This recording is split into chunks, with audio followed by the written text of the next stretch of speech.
వేడుకొనుచున్నాము మా పరమ తండ్రి. పాపములతోనూ పాప ఫలితములైన వ్యాధులు, బాధలు, ఇబ్బందులు, అనారోగ్యము, ధనాపేక్ష మొదలగు చీకటిలోనున్న భూమిపై సూర్యముఖకాంతి, చంద్రముఖకాంతి, నక్షత్రముల ముఖకాంతి ప్రకాశింపజేసినట్లు ప్రభువా, నీ ముఖకాంతి ఈ మందిరములో ఉన్న మా అందరిపై ప్రకాశింపజేయమని యేసు నామములో వేడుకొనుచున్నాము మా పరమ తండ్రి.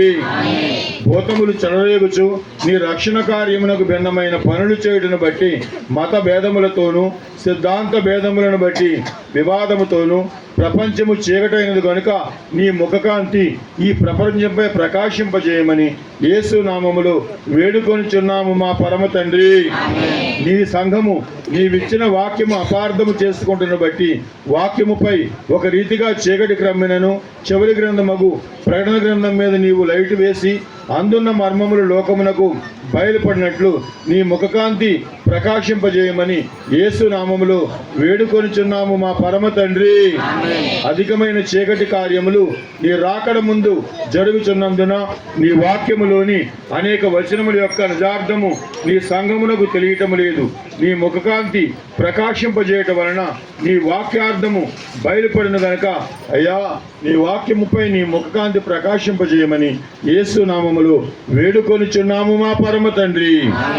చీకటిలోనికి దీపకాంతి రాగానే అనేక వస్తువులు ఎక్కడెక్కడ ఉన్నవి ఏమి ఉన్నవి తెలియను. అలాగునే నీ వాక్యమందుల నిజార్థము గ్రహించినట్లు నీ వాక్యంపై నీ ముఖకాంతి ప్రకాశింపజేయమని యేసు నామములో వేడుకొనుచున్నాము మా పరమ తండ్రి. వాక్య ప్రకటన చేయువారు వాక్యము వారు అనుకున్నట్లుగా కాక నీ చిత్తానుసారముగా బోధించినట్లు నీ ముఖకాంతి వారిపై ప్రకాశింపజేయమని యేసు నామములో వేడుకొనుచున్నాము మా పరమ తండ్రి. అనేకులు నీ సత్యము చెవులతో విన్నను మనసుతో గ్రహింపలేని చీకటి వారిని ఆవరించి ఉన్నది. అట్టి వారిపై నీ ముఖకాంతి ప్రకాశింపజేయమని యేసు నామములో వేడుకొనుచున్నాము మా పరమ తండ్రి. సూర్యకాంతి నీటి మీదను చెట్ల మీదను పంటల మీదను ఇతర మంచి స్థలముల మీదను మాత్రమే గాక గత్తర స్థలముల మీద కూడా ప్రకాశించున్నది. అట్లే పాపుల మీద నిన్ను అంగీకరింపని వారి మీద కూడా నీ ముఖకాంతి ప్రకాశింపజేయమని యేసు నామములో వేడుకొనుచున్నాము మా పరమ తండ్రి. శతాబ్దములు గతించిపోగా పాత సంవత్సరము గతించిపోగా ఇంకా చీకటి ఎక్కువగుచున్న ఈ సమయమున మరి ఎక్కువ వెలుగు సత్యబోధ అవసరము కనుక ఈ నూతన సంవత్సరం అంతయు ఎక్కువగా నీ ముఖకాంతి మా మీదను ఇక్కడ ఉన్న ప్రతి వారి మీదను ఈ సంఘము మీదను ప్రకాశింపజేయమని యేసు నామములో వేడుకొనుచున్నాము మా పరమ తండ్రి. నీ వాక్యం యొక్క సత్యార్థము మాకు తెలియనప్పుడు ఇతరుల యొక్క కండ్లను ఎట్లు తెరవగలము, ఇతరులకు ఎట్లు జ్ఞానము కలిగించగలము కనుక నీ ముఖకాంతి మా మీదను ప్రకాశింపజేయమని యేసు నామములో వేడుకొనుచున్నాను మా పరమ తండ్రి. ఈ మా ప్రార్థనలు నీ కుమారుడైన యేసుక్రీస్తు నామమును బట్టి అంగీకరించుమని వేడుకొనుచున్నాను మా పరమ తండ్రి.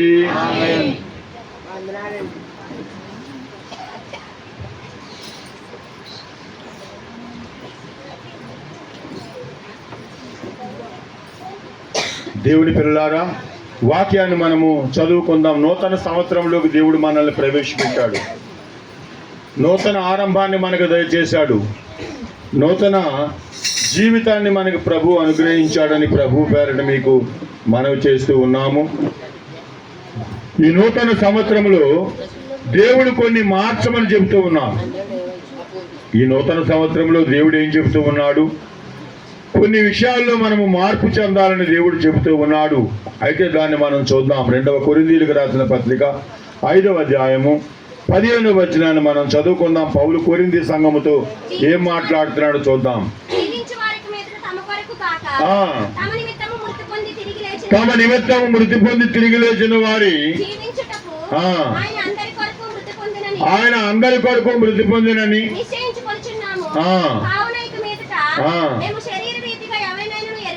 కాగా ఎవడైనను క్రీస్తునందు ఉన్నాడులా వాడు నూతన సృష్టి. దేవునికి స్తోత్రం. దేవుని పిల్లలారా, దేవుని వాక్యాన్ని వినుచున్న సోదరుడా సోదరి, వాక్యం అంటే ఉంది కాగా ఎవడైనను క్రీస్తునందు ఉన్నాడులా వాడు నూతన సృష్టి. ఎక్కడ ఉండాలంటే మనము యేసుక్రీస్తులో ఉండాలి. ఆయన యందు ఉండాలి మనము. ఎందుకనగా మనము ఆయన పిల్లలమై ఉన్నాము. మనం ఏమై ఉన్నామండి? ఆయన పిల్లలమై ఉన్నాము. ఆయన శ్రమలలో పాలివారమై ఉన్నాము. ఆయన ఉద్దేశాన్ని జరిగించడానికి ఈ లోకంలో దేవుడు మనల్ని కోరుకున్నాడు గనక ఇప్పుడు అంటున్నాడు, మన యందు నూతన సృష్టిని ప్రసరింపజేయాలని ఆయన ఆశపడుతూ ఉన్నాడు. కాగా ఎవడైనను క్రీస్తు నందు ఉన్న ఎడల వాడు నూతన సృష్టి. ఇదిగో పాతవి గతించెను, సమస్తమును క్రొత్తవాయను. దేవునికి స్తోత్రం. పాతది మనలో గతించాలి. పాతది గతించకుండా మనం కొత్తదనం కోరుకున్న ఆ కొత్తదనము మనలో నిలవదు. ప్రియులారా, చూడండి, మనకి జ్వరం వస్తుంది. ఏ జ్వరం అది? టైఫాయిడ్ జ్వరము, లో జ్వరము. పైకి జ్వరం ఉన్నట్టు కనిపించడం లేదు, లోపల మాత్రము జ్వరం కలిగి ఉంటున్నాం. ఇప్పుడు ఆ జ్వరం తగ్గితేనే తప్ప మనకు ఆరోగ్యం ఉండదు. ఆ జ్వరం తగ్గితేనే తప్ప మనకి ఆరోగ్యం ఉండదు. అలాగనే మనలో ఇంకా పాత అలవాట్లు ఏదైనా ఉండిపోయినాయేమో, పాత ఆలోచనలు ఉండిపోయినాయేమో, పాత తలంపులు మనలో ఇంకేమన్నా ఉన్నాయేమో, అది గతించాలి అంటున్నాడు. గడిచిన సంవత్సరము మనలో ఏ తలంపులు కలిగి ఉన్నాము, ఏ ఆలోచన కలిగి ఉన్నాము, ఏ విధముగా మన హృదయ స్పందన ఉంది, ఏ విధముగా మన తలంపులు ఉన్నాయి దైవ ప్రజలారా. కనుక వాటన్నిటినీ కూడా మనము సరిచేయాలి. ఎందుకనగా పాతవి గతించెను, ఇదిగో సమస్తములు ఏమయ్యాయి? క్రొత్తవాయను. నూతన ముద్దగా దేవుడు మనల్ని చూడాలనుకుంటున్నాడు. నూతన హృదయాన్ని దేవుడు మనకి ఇవ్వాలనుకుంటున్నాడు. నూతన ఆలోచన ఆయన మనకి ఇవ్వాలనుకుంటున్నాడు. నూతన ఆత్మను మనకి దయచేయాలనుకుంటున్నాడు. కనుక దేవుని బిడ్డలారా, మనము నూతనముగా మారాలి. ఎంతకాలం ఇలాగా? ఎంతకాలం ఇంకా ఈ పాత అలవాట్లతో ఉంటాం? ఎంతకాలం ఇంకా ఈ పాత ఆలోచనలతో ఉంటాం? ఎంతకాలము యేసు రక్షణ పొందిన ప్రభువుకి దూరముగా ఉంటాం మనము? దేవుని పిల్లలారా, రక్షించబడ్డ ఇంకా మనము దేవునికి దూరస్తులై ఉంటూ ఉన్నాం. ఆయన రక్తంలో కడగబడ్డ ఇంకా మనము అన్యుల వలె జీవిస్తూ ఉన్నాం. ఆయన పేరు మనకు పెట్టిన ఇంకా లోకస్తుల వలె మనం ఉంటూ ఉన్నాం.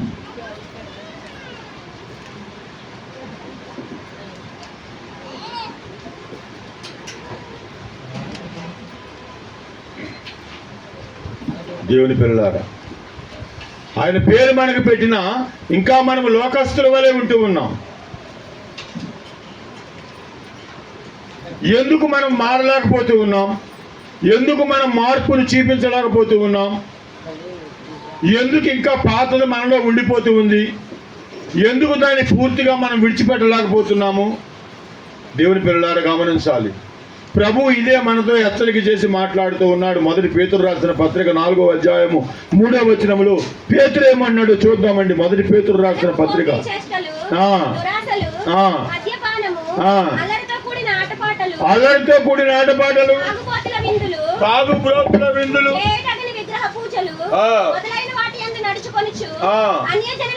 అన్యజనుల ఇష్టము నెరవేర్చుటకు గతించిన కాలము చాలు. దేవునికి స్తోత్రం. మనం ఏం చేసామంటండి?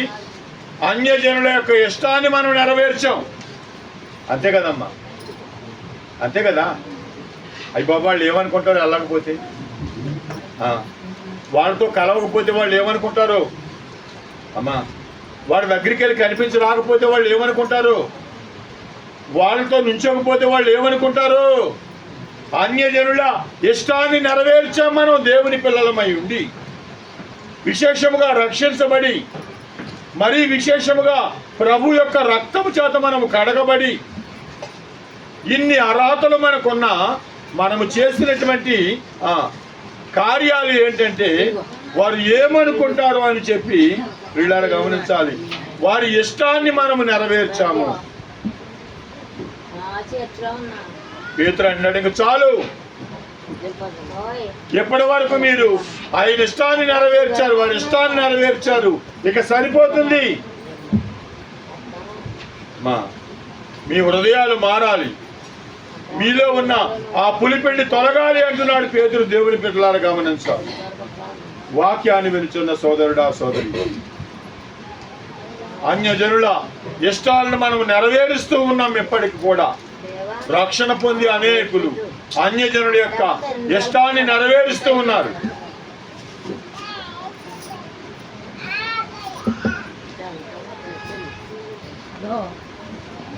నీవిచ్చిన రక్షణకై నేనే మిత్రును, నా జీవిత కాలమంతా నీవిచ్చిన రక్షణకై నేనే మిత్రును, నా జీవిత కాలమంతా నిన్నే స్తుతింతును.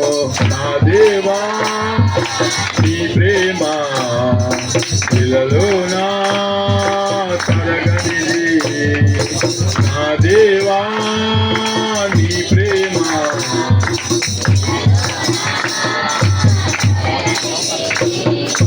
నీ చల్లని నీడలో, నీ కరుణా కాంతిలో, నీ చల్లని నీడలో, నీ కరుణ కాంతిలో నా బ్రతుకే సాగని.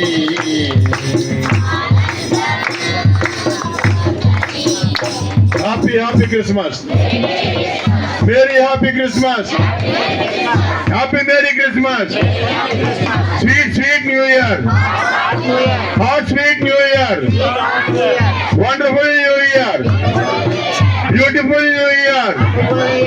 క్రీస్తు మన కొరకై పుట్టాను. ప్రభువైన యేసుక్రీస్తు మన కొరకై నూతన సంవత్సరాన్ని అనుగ్రహించాను. దేవుని పిల్లలారా, దేవుని దానం అంటండి. ఇది ఎవరి దానం అండి? దేవుని దానం. దేవుడు మనకు దానంగా ఇచ్చాడు ఇంకొక సంవత్సరం. ఆయన ఇవ్వకపోతే దేవుడు దానంగా ఇచ్చాడంట. ఎలా చెప్తున్నాడు చూడండి, పనికిమాలిన కౌరులు అంటారు కొంతమంది. దేవుడు ఇవ్వకపోతే అంటాడు కదా, ఈ రాత్రి కాలం వచ్చి వెర్రివాడా నువ్వు కోడగట్టింది ఏమవుద్దంటే అప్పుడు ఏం చేస్తావు నువ్వు అని అడుగుతున్నాడు. రాత్రి వచ్చి అయిపోయింది, సమయం అయిపోయింది, వచ్చే నాయన అన్నాడు అనుకోండి, అప్పుడు ఏంటి పరిస్థితి చెప్పండి? ఎక్కడిదక్కడే ఉండిపోతుంది. దేవుని బిడ్డలారా, ఇవి దేవుడు మనకిచ్చే దానాలు అంటండి. అమ్మా, గాలిని మనకు దానంగా ఇచ్చాడు. గాలి పీల్చుకుంటున్న దీనికి డబ్బులు ఏం కడతలేదు. వెలుగుని దానంగా ఇచ్చాడు. ఈ వెలుగు కాదండి, పైనుంచి వచ్చే వెలుగు. ఇది డూప్లికేట్, అది ఒరిజినల్. అది ఉచితంగా ఇచ్చాడు. ఎండని వెలుగుని మనం పొందుకుంటూ ఉన్నాం. ఆకాశాన్ని పైన మనకు ఉచితంగా ఇచ్చాడు. సూర్య చంద్ర నక్షత్రాదులను మనకు ఉచితంగా దానం ఇచ్చాడు. అలాగే భూమిని కూడా మనకు ఉచితంగా దానం ఇచ్చాడు.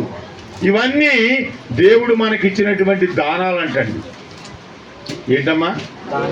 దేవుడు మనకిచ్చిన దానాలు. మనం ఏం చేస్తామంటే, అమ్మ ఆ దానము ఈ దానము ఈ దానము ఆ దానము అంటే మనం చేస్తూ ఉంటాం, ఏదో పోవాలని చెప్పి. ఏ పోతుంది? ఏమీ కూడా పోదు. దేవుని బిడ్డలారా గమనించాలి. అప్పటికి ఇంకా నాకు 10వ తరగతి అయిపోయింది, పూర్తయింది. మొదటి పబ్లిక్ రాశాను. పబ్లిక్ రాసి కూర్చుని అడుగు మీద ఒక ఆయన ఇలా చూసుకుంటూ వెళ్ళిపోతాడు. పాపం కోయదొర గారు జాతకం చూస్తే ఎన్టీఆర్ జాతకం లాగా ఉంది కానీ శని దోషం ఉందా అన్నాడు. ఓరు నా నీడవడరు బాబు అనుకున్నాను. ఆ పక్కన కూర్చున్న వాళ్ళు అన్నారు, మా ముసలమ్మ గారితో, సూరమ్మ గారు శని దోషం అన్నాడు, పోయి నా పిల్లడికి ఏదైనా చేయింటే పోద్ది కదా, కొంచెం చేయించవచ్చు కదా అంటే, ఆవిడ అంత ఏముంది బాబు అంటే, మందపిల్లి వెళ్ళి ఏం చేయించాలంటే అండి, శనీశ్వరుడికి పూజ చేయించాలి అమ్మ, 1700 అవుతున్నాడు ఆ రోజుల్లో. రామకల్కిని మా తండ్రి పరిశుద్ధుడానికి వందనములు. అయ్యా, నూతన సంవత్సరంలో తెచ్చినటువంటి స్వీట్ కొరకు ప్రార్థిస్తున్నాం. ఆయన తెచ్చిన కుటుంబాన్ని మీరు దీవించి ఆశీర్వదించిన ప్రభువా, ఈ స్వీట్ మీకు సమర్పిస్తున్నాం. స్వీకరించి దోషాన్ని కొట్టివేయమని యేసు నామములో వేడుకొనిచున్నాం మా పరమ తండ్రి. సరే, ఇవ్వలేదు, ఎందుకంటే మాటల 1800 అంటే అమ్మ మరి పోదంటారు. శని ఎక్కిపోయాడో తెలియదు కానీ శని అంతా వెళ్ళిపోయింది. దేవునికి మహిమ కలుగును గాక. మా మందపిల్లి వెళ్తే మనలో ఉన్న శనిపోవటం దేవుడు ఎరుగు. అక్కడ ఉన్నాయన్నీ మన వెనకాల వెంబడించుకుంటూ వస్తాయి. దేవుని బిడ్డలారా, కనుక వాటి మీద మనం దృష్టి పెట్టవద్దు, వాటిని మనం నమ్మవద్దు. ఇవన్నీ ఏంటంటే లోకుల యొక్క స్వభావము, లోకము యొక్క స్వభావము, అన్యజనుడి యొక్క ఇష్టము. దేవుని సంఘమా, వాక్యాన్ని వినుతున్న ప్రియ సోదరుడా సోదరి, ఎక్కడున్నాం వాక్యంలో? మనం దేని గురించి చెప్పుకున్నామండి? అమ్మా, దేని గురించి చెప్పుకున్నాం వాక్యాన్ని మనము? ఏమండి అయ్యా?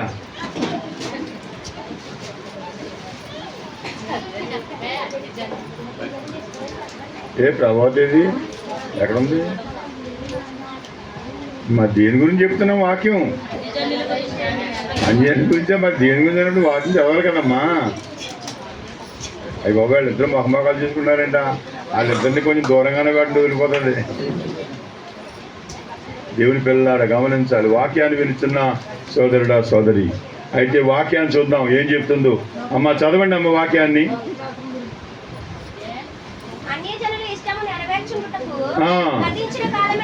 అమ్మా విన్నారా? వాక్యం అంటూ ఉంది, అన్యజనుల యొక్క ఇష్టము నెరవేర్చడానికి గతించిన కాలం అంతా చాలు. మనం చేసినటువంటి క్రియలు, మనం చేసినటువంటి పనులు, ఇవన్నీ కూడా మనకి సరిపోతుంది. వాటి వైపు మనం పోవారమై ఉండకూడదు అని ప్రభు పేరట మీకు మనవి చేస్తూ ఉన్నాము దేవుని బిడ్డలారా. అయితే ప్రాచీన స్వభావం మనలో గతించాలి. ఏం చేయాలంటండి? ప్రాచీన స్వభావం మనలో గతించాలి అంటే మనలో అంధకారమైనటువంటి మనస్సు గతించాలి. ఎఫెసీయులకు రాసిన పత్రిక 4వ అధ్యాయము దేవుని బిడ్డలారా గమనించాలి. అమ్మా 17వ వచనాన్ని మనం చదువుకుందాం. ఎఫెసీయులకు రాసిన పత్రిక. కాబట్టి అన్యజనులు నడుచుకున్నట్లు వీరికి నడవకండి. అమ్మా విన్నారా? పౌలు ఎఫెసీ సంఘముతో మాట్లాడుతూ అన్నాడు, అన్యజనులు నడుస్తున్నట్లుగా మీరు నడవకండి బాబు. ఎందుకంటే వారు లోకాన్ని అనుసరిస్తారు, లోకుల్ని అనుసరిస్తారు, లోకము యొక్క పోకడను అనుసరిస్తారు. దాని వలన మీకు ఏ ప్రయోజనము ఉండదు, వ్యర్థము తప్ప. కనుక మీదట మీరు నడవవద్దు అని పౌలు అలనాటి ఎఫెసీయుల్ని హెచ్చరిస్తూ ఉన్నాడు. దేవుని బిడ్డలారా గమనించాలి. ఒకవేళ నా జీవితంలో ఎన్నో సంవత్సరాలు గడిచిపోయినాయండి, అయినా దేవుని కార్యాలు నా జీవితంలో జరగటం లేదు, దేవుడు నా ఎడల చిన్న చూపు చూస్తున్నాడు అని నీవు బాధపడుతూ ఉన్నావా? దేవుని యొక్క నూతన కార్యాలు నీ జీవితంలో జరగాలి అంటే ఒక 4 విషయాలు చెప్తాను. యెషయా గ్రంథము 43వ అధ్యాయము 19వ వచనాన్ని మనం చదువుకుందామండి. యెషయా గ్రంథము 43వ అధ్యాయము 19. ఇదిగో నేను ఒక నూతన క్రియ చేస్తున్నాను, ఇప్పుడే అది మొలుచును, మీరు దానిని ఆలోచింపరా. దేవుడు అంటూ ఉన్నాడు, నేను ఒక నూతన క్రియను చేయబోతూ ఉన్నాను, నూతన కార్యాన్ని దేవుడు చేయబోతూ ఉన్నాడు. దాని గురించి ఆలోచన చేయమని దేవుడు మనల్ని హెచ్చరిస్తూ ఉన్నాడు. దేవుని పిల్లలారా, దేవుని వాక్యాన్ని వినుచున్న సోదరుడా సోదరి, అయితే ఇక్కడ వాక్యాన్ని మనం గమనించినట్లయితే దేవుడు ఈ సంవత్సరంలో ఒక నూతన కార్యాన్ని చేయాలని నా ఎడల ఆశపడుతూ ఉన్నాడు. అలాంటి కార్యము జరగాలంటే మనము ఏం చేయాలి? దేవుని బిడ్డలను గమనించాలి. ఏం చేయాలి అంటే, మొదటిగా నూతన కార్యము మన ఎడల జరగాలి అంటే దేవునితోనూ పరిశుద్ధులతోనూ సహవాసం చేయాలంటాడు. దేవునికి స్తోత్రం. ఈ నూతన సంవత్సరంలో నీ ఎడల నూతన కార్యము జరగాలి అంటే నీవేం చేయాలండి? దేవునితోనూ పరిశుద్ధులతోనూ సహవాసం చేయాలి. ప్రియులారా, మొదటి యోహాను రాసిన పత్రిక 1వ అధ్యాయము మొదటి 3 వచనాలు చదువుకుందాం మనం. మొదటి యోహాను రాసిన పత్రిక 1వ అధ్యాయము మొదటి 3 వచనాలు. జీవవాక్యమును గూర్చినది ఆది నుండి ఏది ఉండెనో మేమేది వింటిమో, కనులారా ఏది చూచితమో, ఏది నిదానించి కనుగొంటిమో, మా చేతులు దేనిని తాకి చూచెనో అది మీకు తెలియజేస్తున్నాము.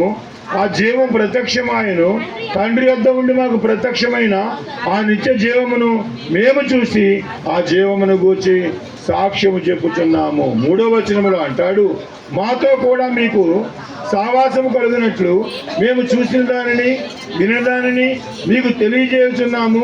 మన సావాసం అయితే తండ్రితో కూడాను ఆయన కుమారుడైన యేసుక్రీస్తుతో కూడా ఉన్నది. దేవునికి స్తోత్రం. ఎవరితో సావాసం అమ్మా? తండ్రితో సావాసం చేయాలి. ఆయన కుమారుడైనటువంటి యేసుక్రీస్తుతో సావాసం చేయాలి. మనం దేవుని పిల్లలను గమనించాలి. నూతన కార్యము నీ ఎడల జరగాలి అంటే నీవు ఈ సావాసం విషయంలో మర్చిపోవు దానవై ఉండకూడదు. దేవుని బిడ్డలారా, ఇశ్రాయేలీయులు పతనానికి కారణం ఏంటంటే అన్యులతో సావాసం చేయటమే.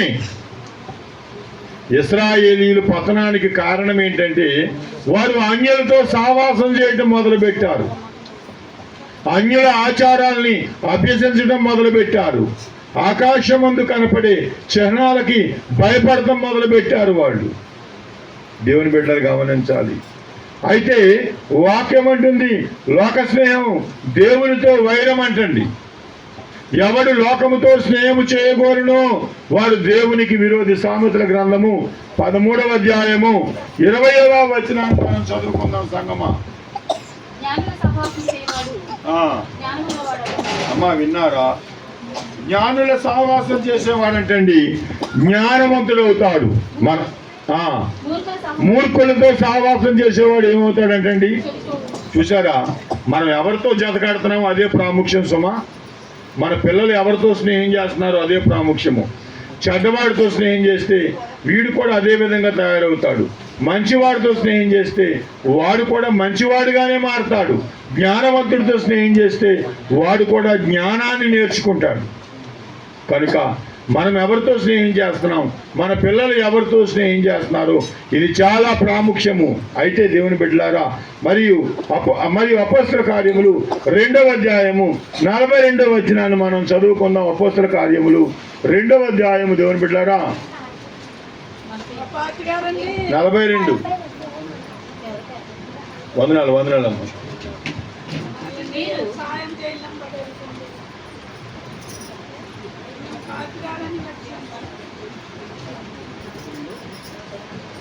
అమ్మా ఇప్పుడు వాక్యం నడుతుంది, కూర్చోండి. వెళ్ళి డిస్టర్బ్ చేయకండి. మధ్య వెళ్ళండి, కూర్చోండి అమ్మ. అపోస్తల కార్యములు అమ్మా 42వ వచనం అండి. మీరు అపోస్తలుల బోధ యందును సహవాసమందును రొట్టె విరుచుట యందును అమ్మా ప్రార్థన చేయట యందును. విన్నారా? వీరు అపోస్తలుల సహవాసమందును అపోస్తలుల బోధ యందును సహవాసమందును ఎడతెగక నిలిచి ఉండిరి.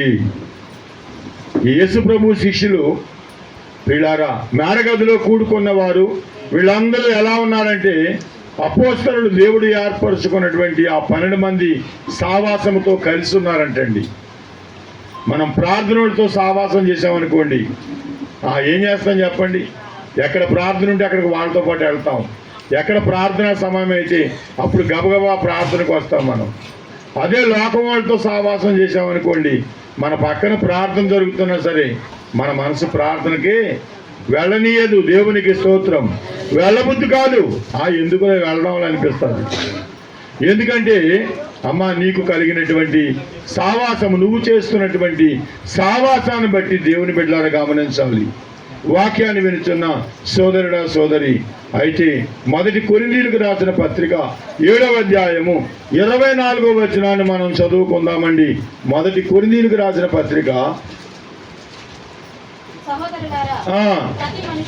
ప్రతి మనుషుడును ఏ స్థితిలో పిలువబడిను. విన్నారా? ప్రతి మనుషుడు కూడా ఏ స్థితిలో పిలువబడ్డాడో అదే స్థితిలో దేవునితో సావాసము కలిగి ఉండమని హెచ్చరిస్తూ ఉన్నాడు. ఏ స్థితిలో మనం పిలువబడ్డామమ్మా? యేసుప్రభులోకి వచ్చినప్పుడు మనం ఎలా వచ్చాం? యేసుప్రభులోకి ఏ స్థితిలో దేవుడు మనల్ని పట్టుకున్నాడు? ఏ పరిస్థితుల్లో మనం రక్షణ పొందాం? అమ్మ అందరము ఒక్కసారి కొత్త సంవత్సరంలో ఆలోచించుకుంటే భయమేస్తుందండి. అంతే కదా? గడిచిపోయిన రోజులు గడిచిపోయిన దినాలు, అసలు ఎటువంటి పరిస్థితుల్లో మనము ప్రభు దగ్గరికి వచ్చామో అవి జ్ఞాపకం చేసుకుంటే ఎంతో భయం కలుగుతుంది మనకి. అటువంటి భయంకరమైన పరిస్థితుల్లో వచ్చాం దేవుని వద్దకు, కానీ వాటిని మనం జ్ఞాపకం చేసుకుంటలేదు. వాటిని మనం జ్ఞాపకం చేసుకుని ఎందుకు? ఆ రోజులు అయిపోయినాయి, ఆ రోజులు అయిపోయినాయి. దేవుని దయ వల్ల ఇప్పుడు కొంచెం మనం బాగున్నాం. బాగున్నప్పుడు బాగున్న స్నేహం చేయాలి తప్ప బాగోలేని స్నేహం చేయకూడదు. దేవునికి మహిమ కలుగును గాక. అంతే కదమ్మా, దేవుని పిల్లలారా గమనించాలి. ఏ స్థితిలో ప్రభు దగ్గరికి వచ్చామో దాన్ని మర్చిపోవద్దు అంటున్నాడండి ఆయన. మరవకుండా మనము జాగ్రత్త పడాలంటండి. మరువాబోకయ్యా, నన్ను మరచిపోకయ్యా.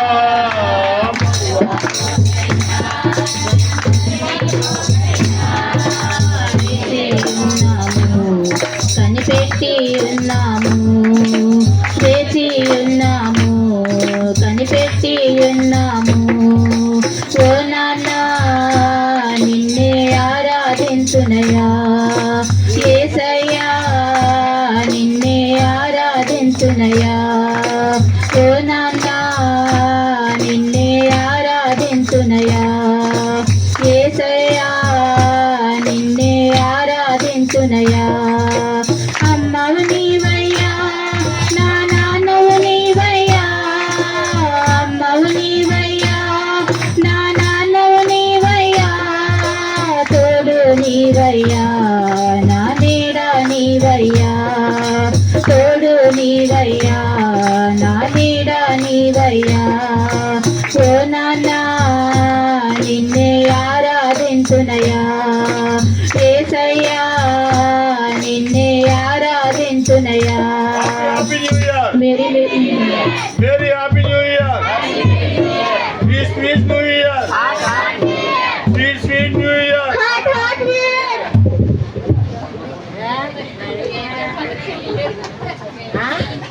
ఎవరు మాట్లాడలేదమ్మా. నీరసం వచ్చేసిందా, ఓపిక తగ్గిపోయింది. ఇంకా అసలు 12:30 కూడా అవ్వలేదు అమ్మ. భోజనాలు రెడీ అయిపోయినాయి. మనం ఊరిక ప్రార్థన అవ్వగానే భోజనం వెళ్ళిపోతాం, నష్టమేమి లేదు.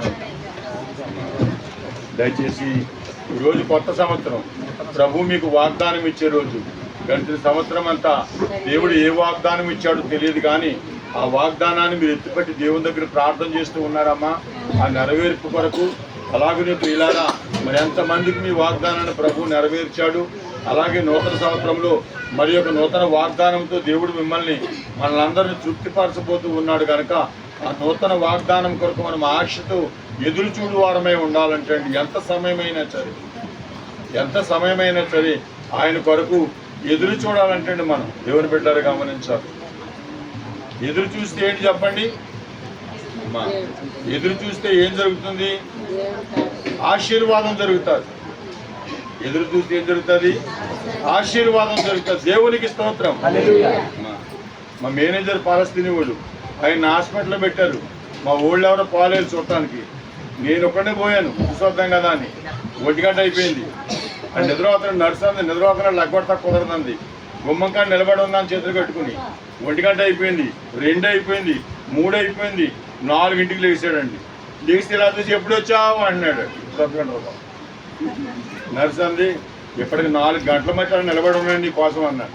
అతని మనసు అంతా కూడా కరిగిపోయింది. దేవునికి స్తోత్రం. ఏమైపోయింది?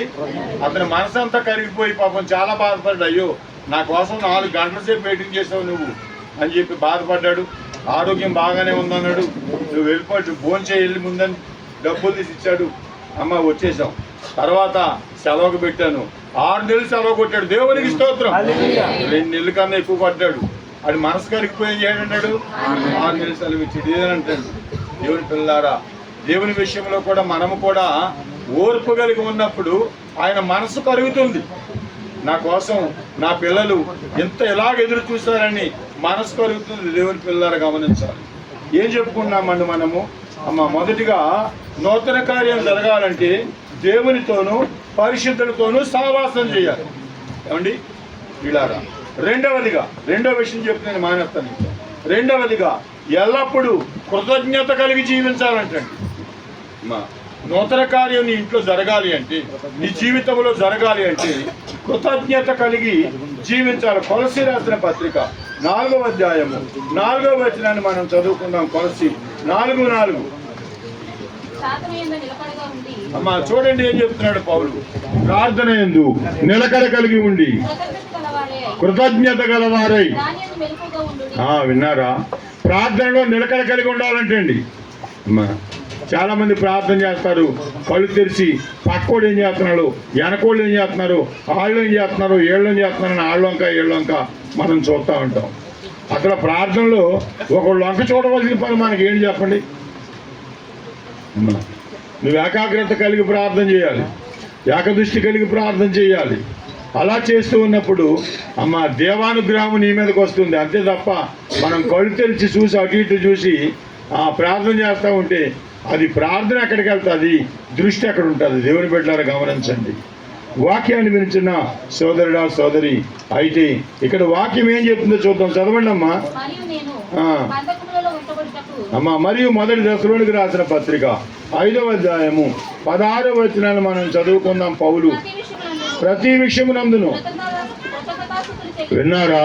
దశలోనికి సంఘముతో మాట్లాడుతూ అన్నాడు, ప్రతి విషయమునందు కృతజ్ఞతాస్తుతులు చెల్లించమంటున్నాడు. మంచి జరిగిన, చెడ్డ జరిగిన, మేలు జరిగిన, కీడు జరిగిన, జరగకపోయినా సరే, ఒకవేళ నువ్వు అనుకున్న పని జరగలేదు అయినా సరే, ప్రభువా ఈ కార్యము సఫలపరిచినందుకై నీకే వందనములు, స్తుతులు, స్తోత్రములని మనము స్తుతి చెల్లించు వారమై ఉండాలంటాడు దేవునికి.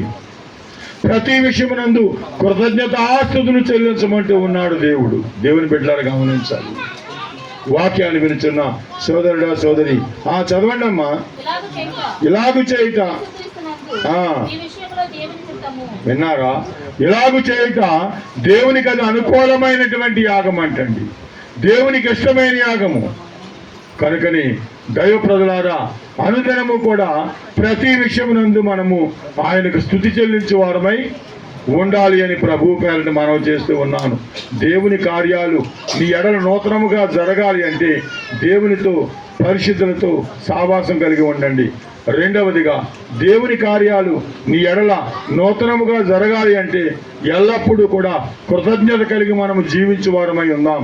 అట్టి కృప ఆ దేవుడు నూతన సంవత్సరం అంతయు మీకును మాకును అనుగ్రహించును గాక. దేవుడు తన మాటలను దీవించును గాక. పరిశుద్ధుడా విన్న వాక్యాన్ని ఫలింపజేయమని యేసు నామములో వేడుకొనిచున్నాం మా పరమ తండ్రి. నూతన సంవత్సర శుభాకాంక్షలండి మీ అందరికీ కూడా. దేవుడు మిమ్మల్ని నిండారుగా దీవించును గాక. నూతన సంవత్సరము అంతయు కూడా ప్రభు మీ కుటుంబాలను, మిమ్మల్ని, మీకు కలిగిన యావత్తును నిండారుగా ఆయన దీవించును గాక. దేవుని బిడ్డలారా మరి ఇంకా ఎవరైనా బలహీనులై ఉంటే వారిని బలపరచాలని ప్రభు పేరట మీకు మనవి చేస్తూ ఉన్నాము. దేవుడు గడిచిన సంవత్సరం అంతా ఎంతగానో కాచి కాపాడారండి. అనేక ఇబ్బందుల నుండి, ఇరుకుల నుండి ఆయన కాచి కాపాడారు. మరి ఇది మన గొప్పతనం కాదు, మన శక్తి కాదు, మన బలం కాదు, కేవలము దేవుని యొక్క మహా కృపా కనికరమని ప్రభు పేరట మీకు మనవి చేస్తూ ఉన్నాను. మరి పోయిన సంవత్సరం వాగ్దానాల కొరకు ప్రార్థన చేస్తూ ఉన్నారా? క్యాలెండర్లు అందరికీ అందినాయి. ఇంకెన్నో లేవండి, 4 ఎన్నో ఉన్నాయి క్యాలెండర్లు, అయిపోయినాయి. తర్వాత మళ్ళీ పాస్టర్ గారు మాకు క్యాలెండర్ లేదు అంటే నా వల్ల అయ్యే పని కాదు. గమనించాలి. రేపు ఆదివారం నెల సన్నిధి. రేపు ఆదివారం ఏంటండి? నెల సన్నిధి. ఉదయకాలం 11:30కి మొదలవుతుంది నెల సన్నిధి. 1 గంటకు ముగుస్తుందండి. 1 గంట తర్వాత మీకు భోజనాలు పెట్టబడతాయి. ఎందుకంటే కొత్త సంవత్సరంలో మొట్టమొదటి నెల సన్నిధి, కొత్త సంవత్సరంలో మొట్టమొదటి ప్రభురాత్రి భోజనపు విందు. ఎవరు కూడా ఎటు పోవద్దు, ఎటువంటి పనులు కూడా పెట్టుకోవద్దు. దయచేసి ప్రతి ఒక్కరు కూడా ఉదయకాలము 11:30 కల్లా మందిరానికి రండి. మందిరములో ప్రభువుని ఆరాధిద్దాం. ఆయన ప్రభురాత్రి భోజనం తీసుకుందాం. తీసుకుని సంతోషంతో మనం తిరిగి సమాధానంతో మన గృహాలకు వెళ్దాం. అలాగే రక్షణ పొందే బిడ్డలు ఎవరైనా ఉన్నారా? నూతన సంవత్సరంలో యవనస్తులు, రక్షించబడేవారు ఎవరైనా ఉంటే ప్రభువుకే మహిమ. యవన కాలం ముందు కాడి మోయట నరునికి మేలు, దాన్ని మోపినవాడు యెహోవాయే. కనుక అలాగే ఎవరైనా యవన కాలములో రక్షణ పొందేవారు ఎవరైనా ఉంటే సిద్ధపడండి. అదైనా మనస్ఫూర్తిగా, బలవంతంగా మాత్రం కాదు. బలవంతంగా వద్దు. మొక్కుబడి రక్షణ వద్దు, దేవునితో బేరమాడి రక్షణ వద్దు. నాయన నాకు అది ఇస్తే నీకు ఇది చేస్తాను, ఇది చేస్తే ఇస్తాను, అమ్మ మరి మీరు అందరూ వరుసగా వస్తే పాశ్రమ గారు మీకు ఇస్తారు, మన వాగ్దానాలు ఇస్తారు. దయచేసి ఆ పక్క నుంచి రండి అమ్మ అందరూ కూడా.